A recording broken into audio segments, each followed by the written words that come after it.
یہ ایک مشہور نان فکشن کتاب ہے جس میں انسان کی پوری تاریخ بیان کی گئی ہے، ابتدائی انسان سے لے کر آج کی جدید دنیا تک۔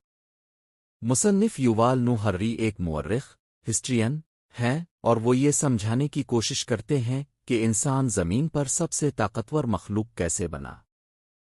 اس کتاب کا بنیادی خیال یہ ہے کہ انسان صرف طاقت ذہانت کی وجہ سے کامیاب نہیں ہوا، بلکہ اس کی اصل طاقت مشترکہ کہانیاں، شیڈ سٹریز بنانے اور ان پر یقین کرنے کی صلاحیت ہے۔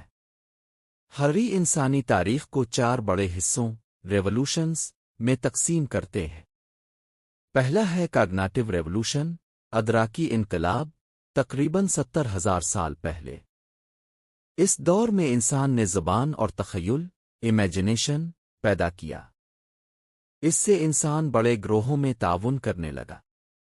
ہرری کے مطابق مذہب، قوم، پیسہ، یہ سب وہ خیالی حقیقتیں، امیجن ریئلٹیز ہیں جو صرف اس لیے موجود ہیں کیونکہ لوگ ان پر یقین کرتے ہیں۔ دوسرا ہے ایگریکلچرل ریولوشن، زرعی انقلاب، تقریباً 12,000 سال پہلے۔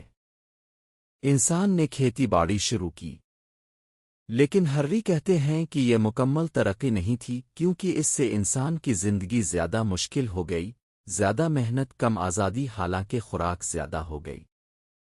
تیسرا ہے یونیفیکیشن آف ہیومن کائنڈ، انسانوں کا اتحاد۔ دنیا کے مختلف لوگ آپس میں جڑنے لگے، سلطنتوں، تجارت، پیسے اور مذاہب کے ذریعے۔ پیسہ اور نظریات نے اجنبی لوگوں کو بھی ایک نظام میں باندھ دیا۔ چوتھا ہے سائنٹیفک ریولوشن، سائنسی انقلاب، پچھلے 500 سال۔ انسان نے روایت کی بجائے سائنسی طریقہ، سائنس، اپنایا۔ اس سے ٹیکنالوجی، سرمایہ داری، کیپٹلزم اور جدید دنیا وجود میں آئی۔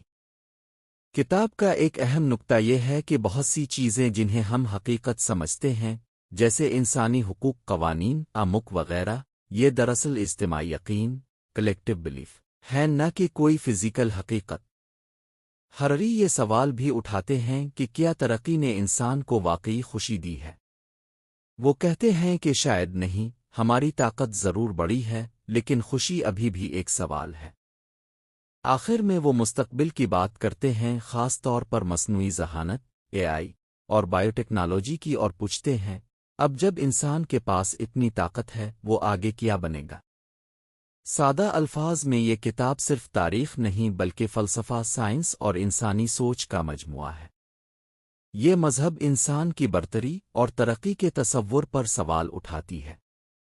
پوڈ کاسٹ اچھی لگی ہو تو سبسکرائب کریں۔